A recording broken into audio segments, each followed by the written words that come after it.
ఈరోజు మనము types of communication skills గురించి తెలుసుకోబోతున్నాము. అందులో మొదటిది వర్బల్ కమ్యూనికేషన్. మనం నిత్య జీవితంలో మనకు తారసపడ్డ ప్రతి వ్యక్తి దగ్గర మనం జరిపే సంభాషణను వర్బల్ కమ్యూనికేషన్ కింద తీసుకోవచ్చు. రెండోది రిటర్న్ కమ్యూనికేషన్. మనం చిన్నప్పటి నుంచి ఇప్పటి వరకు పొందిన ప్రతి జ్ఞానం కూడా ముద్రణ రూపంలో ఉన్న, రాత రూపంలో ఉన్న పుస్తకం ద్వారానే గ్రహించాం. అంతెందుకు డైలీ న్యూస్ పేపర్ కావచ్చు, అలాగే ఇంపాక్ట్ కి ప్రజ్ఞాభారతి ఆధ్వర్యంలో వస్తున్న ప్రతి వక్త గురించి మనం ఒక పోస్టర్ డిజైన్ చేస్తున్నాం. ఆ పోస్టర్ కూడా రిటర్న్ కమ్యూనికేషన్ స్కిల్స్ లో భాగం. అండ్ మూడోది లిజనింగ్ కమ్యూనికేషన్. ఒక మంచి వక్తగా ఎదగాలంటే ముందు ఒక మంచి శ్రోత అయి ఉండాలి.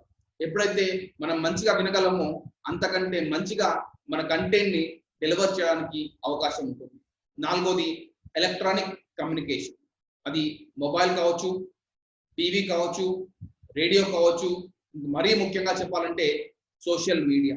ఈ రోజు ఇంపాక్ట్ ఈపీఎస్ లో భాగంగా ఇంతమందిని ఒకే ప్లాట్ఫామ్ లో ఇంపాక్ట్ అనే స్కూల్లో, డిజైనర్స్ అనే టీచర్ ఆధ్వర్యంలో, జూమ్ అనే క్లాస్ రూమ్ లో మనమందరము ఒకరి భావాలను ఒకరు పంచుకొని మనం మన జ్ఞానాన్ని పెంచుకుంటున్నామంటే దాని ముఖ్య కారణము వాట్సాప్, ఫేస్బుక్ అటువంటి సోషల్ మీడియా.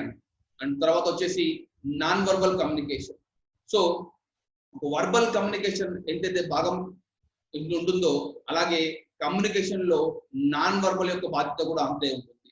ముఖ్యంగా చెప్పాలంటే body language, the eye contact, the way of delivery, the lip movement, walking style, each and everything. అలా ప్రతి ఒక్క బాడీ లాంగ్వేజ్ మనం చూపే ప్రతి విధానం కూడా కమ్యూనికేట్ చేయడానికి ఎక్కువ అవకాశం ఉంటుంది. ఎందుకంటే 85% మనం కమ్యూనికేట్ చేసేది కేవలం బాడీ లాంగ్వేజ్ ద్వారానే. అండ్ నెక్స్ట్ వచ్చేసి గ్రాఫిక్ కమ్యూనికేషన్. మనం గ్రాఫిక్ కమ్యూనికేషన్ గురించి చెప్పుకోవాలంటే మనం ఒక డాక్టర్ దగ్గరికి వెళ్తే కనుక డాక్టర్ న్యూట్రిషన్ ప్రొడక్ట్స్ సంబంధించిన విషయాలన్నీ కూడా ఒక బోర్డ్ ద్వారా మనకు తెలియజేస్తారు. అలాగే ట్రాఫిక్ సిగ్నల్స్ దగ్గర అక్కడ ఉండే red signal, green signal, yellow signal మనం ఏం చేయాలని చూపించేస్తుంది. సో ఇవన్నీ కూడా గ్రాఫిక్ కమ్యూనికేషన్ లో భాగం. Next haptic communication. To convey the emotions. మనం మాట్లాడకుండా మన ఎమోషన్ ద్వారానే మన భావోద్వేగాన్ని వ్యక్తపరచడాన్ని హాప్టిక్ కమ్యూనికేషన్ లో అని అంటారు. Next most important musical communication.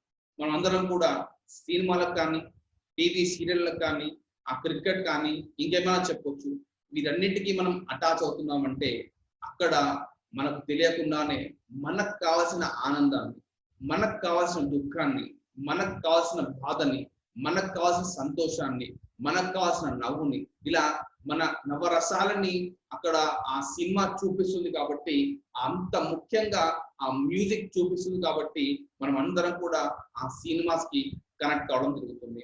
Next special communication. దీనిలో రెండు ఉంటాయండి. ఒకటి బ్రెయిలీ కమ్యూనికేషన్, రెండోది సైన్ కమ్యూనికేషన్. బ్రెయిలీ కమ్యూనికేషన్ వచ్చేసి ఎవరైతే అంధ విద్యార్థులు ఉన్నారో, లేదంటే అంధ విద్యార్థుల కోసం ప్రత్యేకంగా రూపొందించిన పలకాది. అండ్ నెక్స్ట్ ఈ డఫ్ అండ్ డంప్ కోసం ప్రత్యేకంగా ఏర్పరిచిన లాంగ్వేజే సైన్ లాంగ్వేజ్ అండి. ఇలా మనం కమ్యూనికేషన్ లో ఈ రకమైన కమ్యూనికేషన్ చెప్పుకోవచ్చు.